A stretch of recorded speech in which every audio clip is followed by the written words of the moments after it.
When she applied for the job of Prime Minister, Liz Truss knew it wouldn't be easy, but she probably also didn't expect for her party to plot her ouster only 40 days into the task. After promising to deliver on the UK's many crises, the opposition accuses her of only making matters worse. And a dramatic U-turn on her controversial economic policies has done little to silence the ever-growing amount of critics that want to see her gone.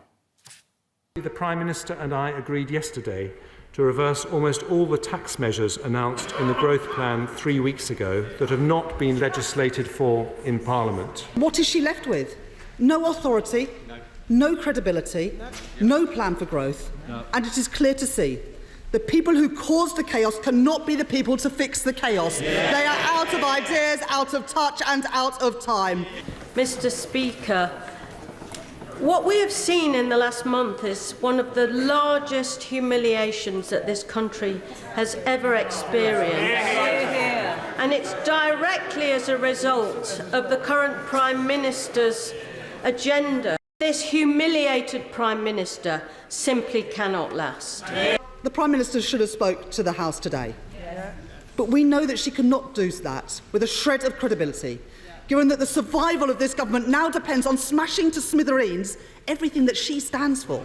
There's no doubt this is a self-inflicted crisis for Liz Truss, and it is humiliating in a quite unprecedented way in terms of the climb down. I think the sooner this Prime Minister and indeed this entire government departs office, the better that will be for everyone. Let's take a closer look at all of this now with DW correspondent Birgit Maas. She's in London for us. Birgit, how much damage has all of this done to Liz Truss's government? Enormous damage. If there were elections tomorrow, her party, the Conservative Party, which is the traditional party of government in the UK, they would be obliterated. And this is why, at the moment, this is not what they're planning. So Liz Truss's personal standing is really in tatters. Only about 1 in 10 British people is thinking that she's doing a good job as Prime Minister. And the opposition Labour Party is leading in the polls up to 30 points. So it has done an enormous damage. All the credibility, the economic credibility, basically, that the Conservative Party traditionally has is put in question. And it will take a long time for them to regain that trust of the voters for their economic credibility.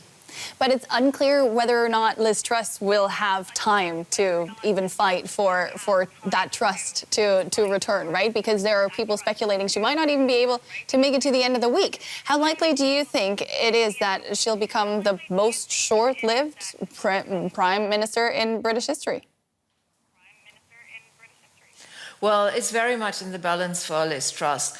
It's very difficult to get rid of her for the Conservative Party, quite dangerous, because there would be a call for a general election, and they would definitely lose that if that was to come soon. You know, they would most certainly lose the general election. So that's the only reason why they are not disposing of her at the moment, and maybe hoping that if she stayed in power for some time, things could somehow change.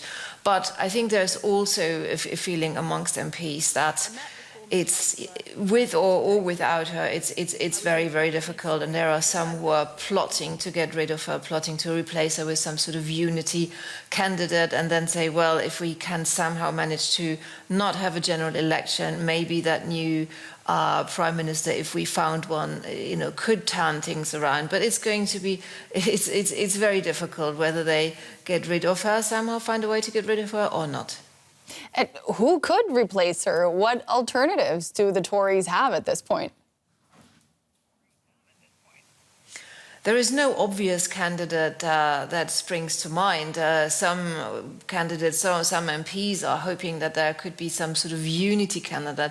The Tories party is very much split in factions, and if there was one candidate that could unite the party and where MPs and the cabinet could unite behind, that could be a way forward. But at this point, this hasn't materialized yet. That doesn't mean that people won't keep on looking for that person. What is truly remarkable is that since Friday, Liz Truss has been almost completely silent, and today she went to Parliament and just sat there. What's going on there?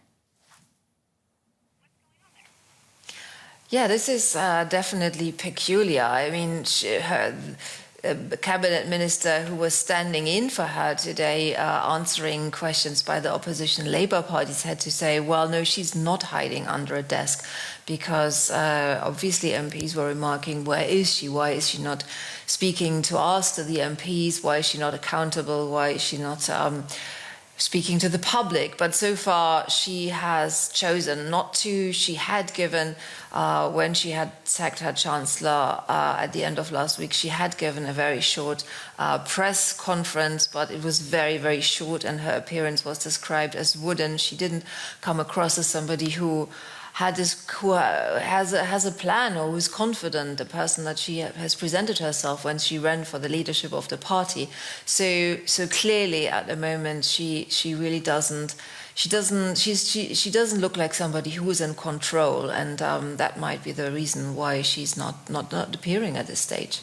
Once again, exciting times in London. Birgit Maas, thank you so much for breaking it all down for us.